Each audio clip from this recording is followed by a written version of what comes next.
Good afternoon, good afternoon, good afternoon, everyone.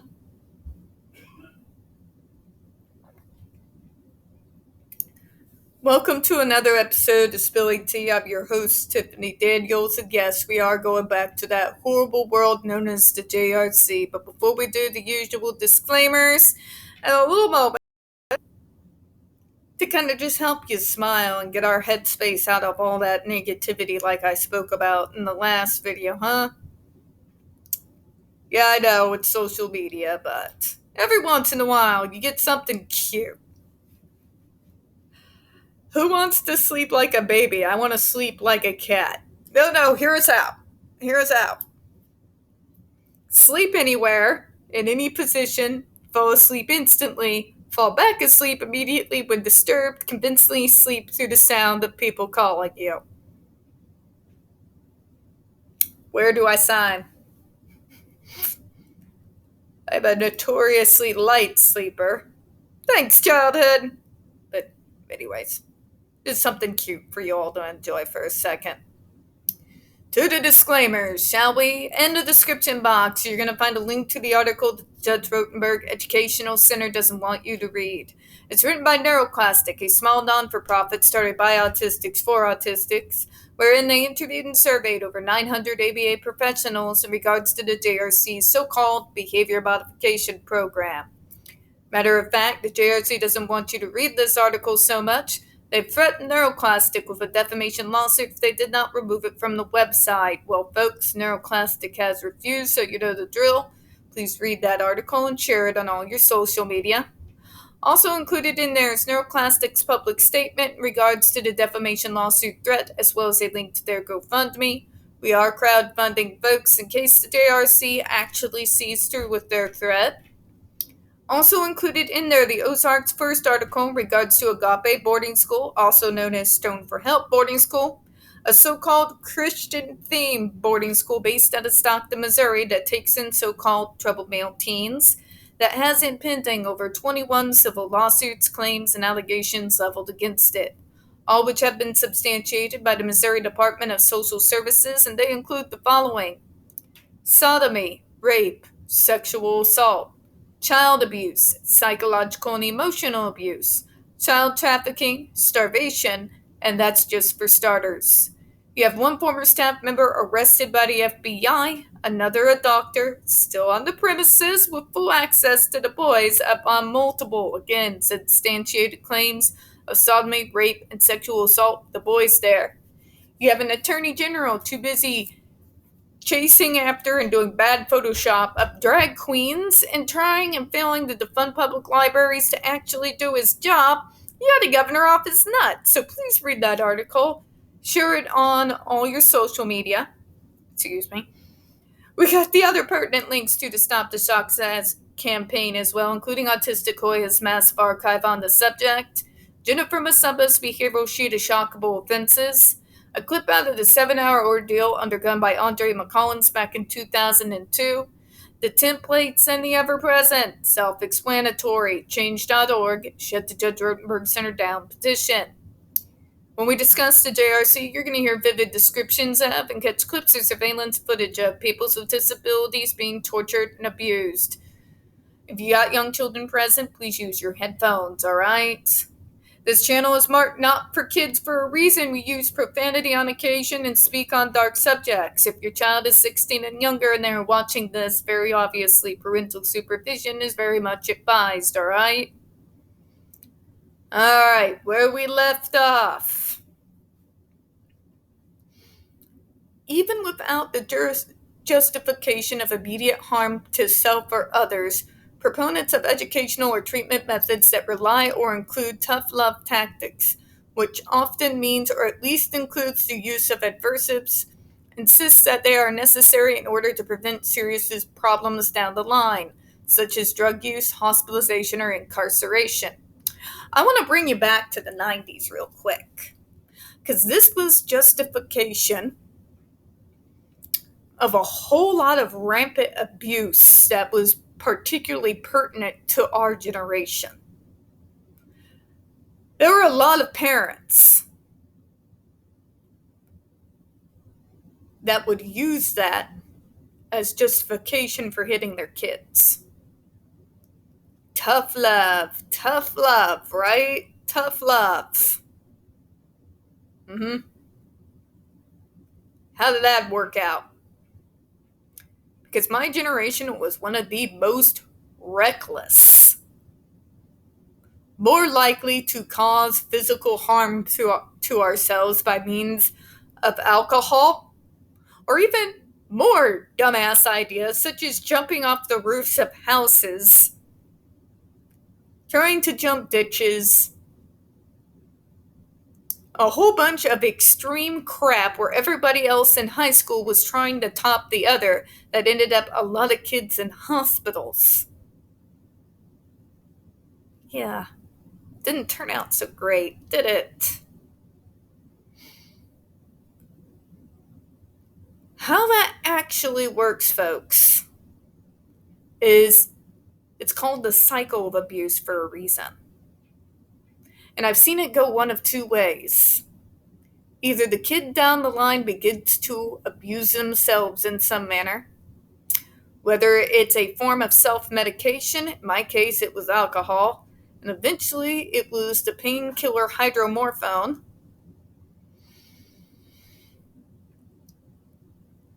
or it's other drugs, wasn't it?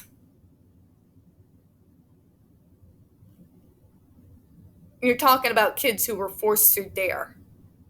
Anybody remember DARE? I remember DARE. It doesn't really work out the way these people say, but you'll stop that self-injurious behavior. No, we didn't. No, we didn't. Not at all. Matter of fact, it more likely contributed to us becoming more and more extreme. Okay?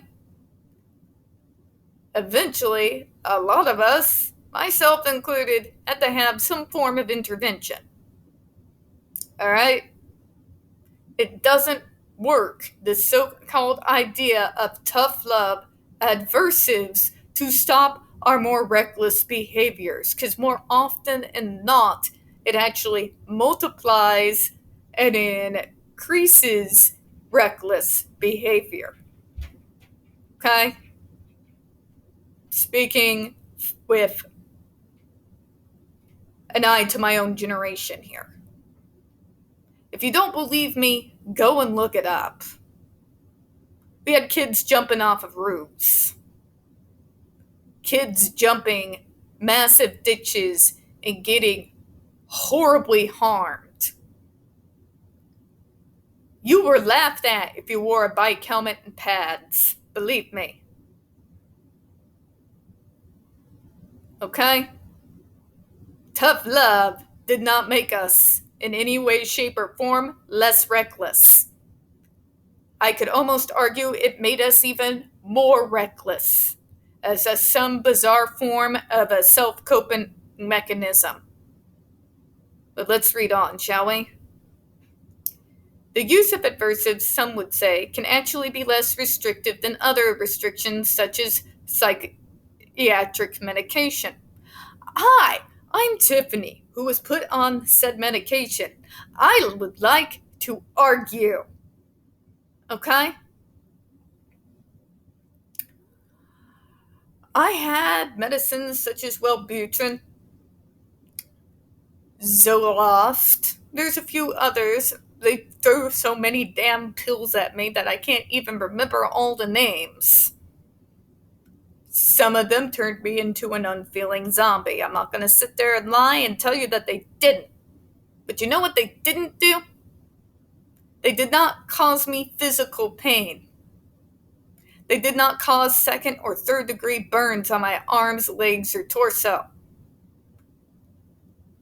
They did not restrict me from going and being able to get food. When I had a behavior, they didn't seize my muscles so that the ability to be able to move becomes completely impossible unless it's involuntary movement. Okay? Psychiatric medication didn't dogpile on me with 6 or 7 staff. Alright? This is not an argument that makes any coherent, logical sense. Alright? Not in the large scale. Now, you could argue that for those that use medication as chemical restraints, does in fact more physically restrict you. I understand that. Again, who did I grow up with? But the situations and where that type of medication was used, it was used responsibly for the protection of the general public. And again, I would say it is not equal to 5 to 6 to 7 people dogpiling a teenager. Okay? This is what I mean when their arguments leave no room for context. And they do that on purpose, in case you are wondering. They assert that aversives can in fact be more effective in teaching appropriate behaviors than positive reinforcement-only treatment plans. Again, ask my generation how well that worked. Because remember, we were one of the last generations of those, the belt generation, I would like to call us, okay? Now, did that corporal punishment, some which came extremely abusive to said kids, in any way restrict our more dangerous or self-injurious behavior? Again, I would argue it made us more reckless. Made us push ourselves to more stupid extremes. Okay? We were called the nihilist generation for a reason. Most of us still are. To try and sit there and say that, but by using negatives, they keep that vague on purpose, by the way, so that people can think, oh, they just maybe a pinch on an occasion. When in reality, it includes things such as food deprivation and sleep deprivation, and random staff grabbing you and accosting you, forcing you to exhibit a behavior so that they can punish the behavior. Okay? My generation should be a warning to you that using such so-called tough love actually ends in us exhibiting even more reckless behaviors, and as we get older, starts us in a self-harming process while we're trying to self-medicate with alcohol and drugs. All right? Jesus, it's not that hard to discover. One argument that has been advanced based on this view is that children with disabilities have the right to, and parents of such children have the right to choose effective treatment, which they say may in some instances include the use of aversives. I have the right to choose to abuse my child because no matter how you want to word it, it's abuse. Point blank, period. But it's effective. It was effective on us too. But look at the behavior of the teenagers of my generation. Look at what became massive problems as we aged into our 20s. Extreme stunts that often ended kids in the hospital, taking unnecessary risks, trying to do stupid crap. That trauma hitting on us later in mid-20s, where we begin to self-medicate with drugs and alcohol, and that increasing over the years. Depression, suicide.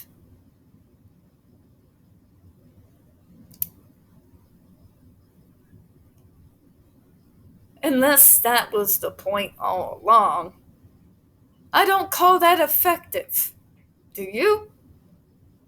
I'm bringing this example to you so that I can bring these individuals back into the reality with the rest of us. Okay?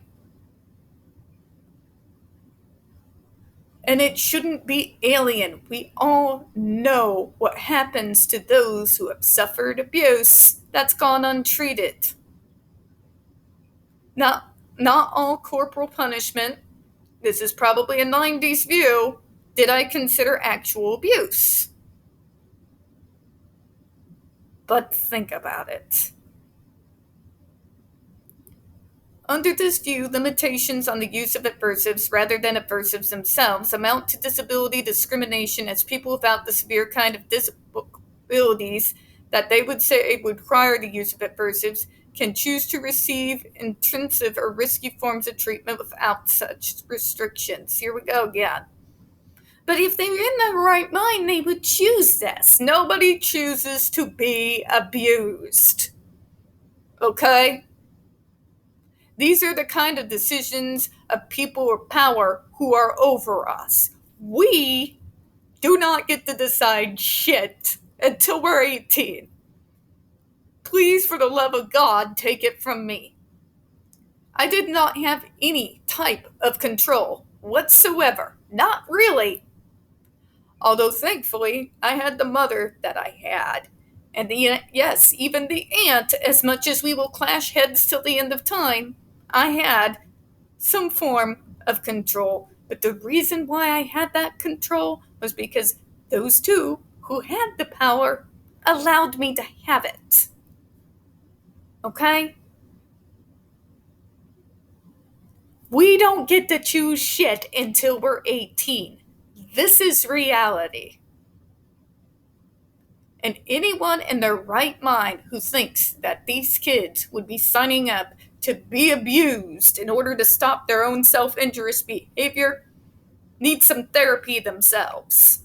You should be seen to. You got issues. Alright?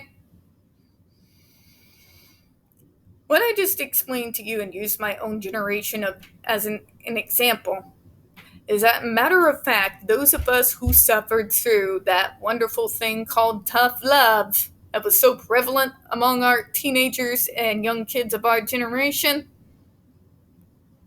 did not actually become less reckless, less self-abusive, more obedient, more compliant. We became less compliant, more reckless, more self-injurious, more self-abusive. Just watch the videos from that time if you don't believe me on that. I don't have to because I lived it. That is the actual reality of the concept of aversives. Those who go through it act out. They don't become less of the thing you don't want them to be. Oftentimes they become more. I'm going to close on that. We don't get very many views on this channel. The few that we do tend to get removed from time to time. So please don't forget to hit the like button, hit subscribe, and don't forget to hit the comments. I do appreciate your time. And as always, folks, we here at Spilling Tea do hope you have a good one. Bye-bye, everyone.